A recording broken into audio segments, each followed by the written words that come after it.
Welcome back to MVM. Today we're taking a look at the game City of the Great Machine. This is a one versus many game set in a steampunk universe. Now, we don't see a lot of one versus many games anymore. A lot of games like this choose to use an app to be the one player and the rest of the players play cooperatively. They are not using an app. They've opted to go the straight up one versus many route, and there's a couple different reasons for that. For one, this game requires the one player to make a lot of decisions based on trying to deduce information from the character. So this is not just your straight up dungeon crawl one versus many. This is actually a completely asymmetric game where you're going to be having completely different objectives, actions, and basically roles that you serve during the game. Now, I mentioned the one player. That is the Great Machine. The Great Machine controls the city. They publish directives to control the citizens, and they collect bonds, which they use to impose their will upon the people of the city. The many players play as the Revolutionaries. These are the characters that have had enough of the Great Machine and have decided to try to turn the population against the machine by inciting riots. That is their objective, to incite riots over the course of the game. Now, the game is kind of broken down into a 3v3 scenario. No matter how many players you have playing, the Great Machine is going to control three characters known as the servants, and the Revolutionary players are going to control three characters, split up however you'd like to do that. Each one of these characters is going to come with a special ability and a deck of access cards that are going to allow them to move around the city and take special abilities. Now, the actual city is made up of these movable tiles. You're going to be putting them together in a different arrangement every time you play. You can either use an arrangement that's listed in the book as one of the scenarios, or you can kind of just do your own random setup. But each of these locations is different. Some of them are minor districts and some are major. They're going to offer you some different special abilities, and they're going to offer you a number of different citizen tokens. These citizen tokens are put out on the board randomly, face down. You're going to have 3 left over that sit off to the side of the board that represent arrested citizens, but the rest are going to be in play. Now, these citizens are important because this is kind of the hearts and minds that you're fighting for. The Revolutionaries are trying to expose these citizens and get them invested in their cause to eventually start a riot.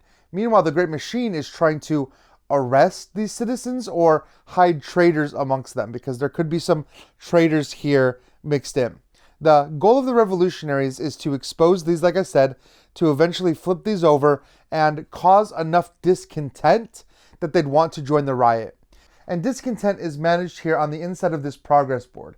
You're going to see a lot of different spaces with some different icons that will make sense in a second. But basically, the goal of the Revolutionaries is to increase this all the way up to the red light to cause the most amount of discontent possible. Also on the progress board, you're going to see the progress of the Great Machine. They are trying to fulfill their plan, basically, their master plan.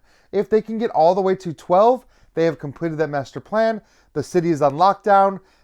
The Great Machine wins. They've imposed their will. They've turned everyone into autonomous drones, which, of course, according to them, is the only real way to peace and order, is just controlling everything.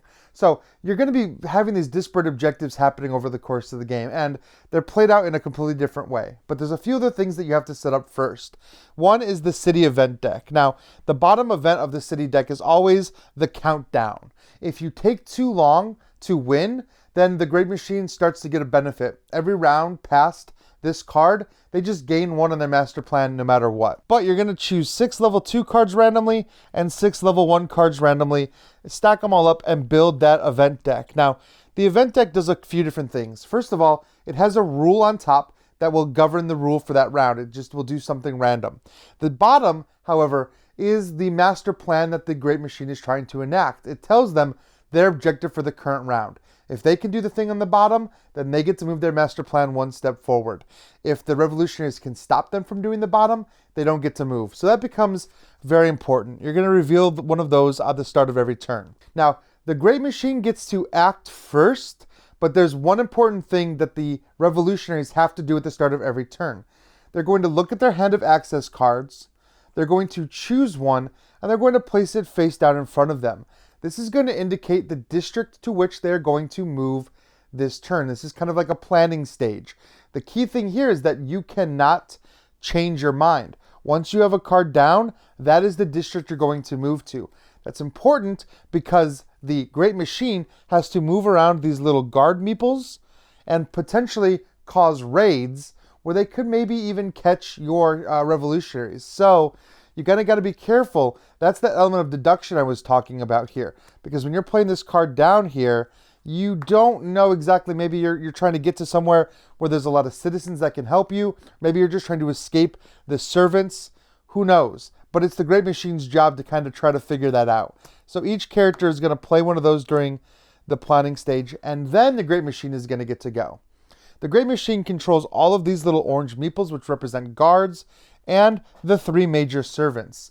Each servant is linked to one of these tokens, showing basically that they've acted. Each servant can act once. Now, the Great Machine can move everybody around by spending those bonds. That's the currency that they have. They can move guards around to try to block different pathways. They can move servants around to try to enact different actions. Now remember, like I said, this board is set up with a bunch of different connections. You have to kind of follow those paths as you weave your way through the city. But the goal is kind of to try to either spread them out or corner the heroes. Whatever you're trying to do, whatever your plan might be, positioning is very important because once the servants are in those locations, those are the locations for which they're going to do their actions. You can't move, action, move, action. It's all the movement is done once. Then the Great Machine gets to actually take their actions. Now, the most basic of these actions are arrest. They can start arresting these citizens to clear them off the board. That takes one of the actions of a servant. They can rebuild broken guards if the revolutionaries have broken any guards. That's great. Or they can use the actions of the tiles. These actions are going to let you draw directive cards or play directive cards. These are going to play out onto the board and give some kind of global restriction. For example, this one says, the Great Machine may move famous citizens in the same way as guards. So they can actually move these citizens around just like they would guards and kind of get them away from the players. So you can have up to 3 of these directives in play at any one time. They're going to cause restrictions for the other players to have to fight against. Another thing that the Great Machine can do is move around the districts. They can actually literally take one of those district tiles and they can move it to a different location. Granted, they still have to follow all the normal placement rules, but they can literally shift around the board because this is just one giant steampunk city, a bunch of different rotating gears. Things can literally move. So that's one way that the Great Machine can potentially catch someone, is by causing them to have a longer path to where they think they're going to try to go. The other way the Great Machine can catch somebody is by forming a raid in a district. Again, if you think you know where one of the revolutionaries is going, you can signal a raid in that district. You move somebody there, trigger a raid. If you manage to catch them, they become detained, which is a whole thing I'll talk about. Now again, a lot of this is going to cost bonds, which you'll get more bonds as the resentment comes up, as the discontent rises, because you're going to have to lay down the law. You're going to just start giving out more and more bonds. Or you can just use some actions to gain bonds too. So there's a lot of flexibility in what the Great Machine can do. But again, their whole goal for the turn is to really try to complete whatever the bottom of the city event card is. Once the Great Machine has done all their actions, then the heroes get to go. This is where you're going to find out if they actually make it to their location. So each character is going to flip over their card, and then you're going to move to that location. Along the way, you're going to have to avoid any guards that may be in your path. You're going to have to spend trust. Trust is the currency that the revolutionaries earn. They're gathering the trust of these citizens. They can gain this trust from the citizens that are in that location, but they have to spend trust to get to their location. Now, if they fail, if they get caught by the guards, or if they do move to the area that had that raid token, then they become detained. The Great Machine basically brings them in for questioning. Now, they can do a few different things here. They can use the information gained to just move their master plan one step forward, in which case they just let you go. That's the trade-off. They let you go, the master plan moves up. Or they can cancel your turn and basically stop your turn right there, in which case they'd punish you. They're either going to get rid of all of the trust that you've earned, or they're going to make you lose that access card you played to get there for the rest of the game. You're going to take that and you're going to actually remove it and place it off to the side, Everyone starts with a few cards already removed, but you can be adding more in. Now, assuming that you actually get to where you want to go, the revolutionaries have actions to push their own agenda. They're going to be trying to identify these citizens and cause discontent. Identifying a citizen means kind of looking at it, peeking at it, and then placing it back with the green light showing so you know that you've already looked at that citizen. Eventually, citizens will be revealed, and you're going to look at the number on that citizen. This is incredibly important. You're going to either have a traitor or you're going to have a number. Now, this number matters because it shows how likely someone is going to be to join in your eventual riot. That's kind of the whole thing that the revolutionaries are trying to do. So if you look at that number, you'll see the same number printed over here, or the same image printed on that discontent track. As the discontent track goes up, you're going to see that people are more likely to rise up. From here, you've got the level 2s and the level 1s will join. Then maybe the level 3s will join up here. When you start a riot, you look at everyone in the city and you add together those that will join versus those who will be traitors and the guards that are in that district.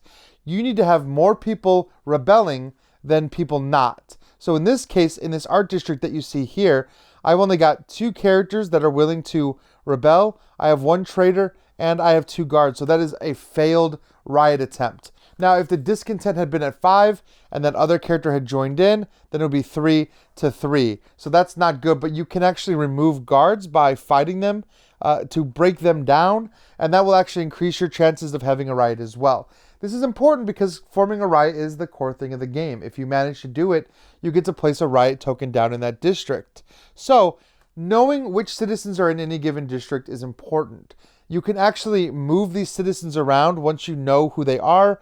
You can move them to other districts and potentially try to stack up all the citizens that are loyal to you in one district for one big action. Now, you really want to make sure that you're ready for that riot before you trigger it, because if you fail, like in that first example, then the Great Machine gets to increase their master plan by 1 track, and they get to arrest all the citizens in that space, making it harder to start a riot later on.